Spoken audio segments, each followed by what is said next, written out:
അപ്പൊ ആദ്യത്തെ കണ്ടസ്റ്റന്റ് നമ്മൾ അങ്ങ് ബോംബെ ഇറക്കി. അങ്ങ് ബോംബെന്ന്. ഓക്കെ, വിളിക്കട്ടെ. So let's welcome Yash Warrier from Mumbai. Hi Parvati, how are you? I'm good. Parvati എന്ന് ആകാശത്ത് നോക്കുന്നു. ഈ ഷോ കഴിയുമ്പോഴത്തേക്ക് പാർവതിയാണ് പെടലി ഉളുക്കും. ഓക്കെ, അപ്പോൾ ഓൾ ദി ബെസ്റ്റ്. ഇനി ബാക്കി പാട്ട് കഴിഞ്ഞു. ദേവാങ്കണങ്ങൾ കൈയൊഴിഞ്ഞ താരകം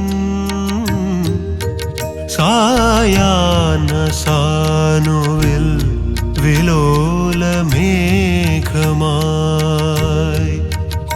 അഴകിൻ പവിഴം പൊഴിയും നിന്നിൽ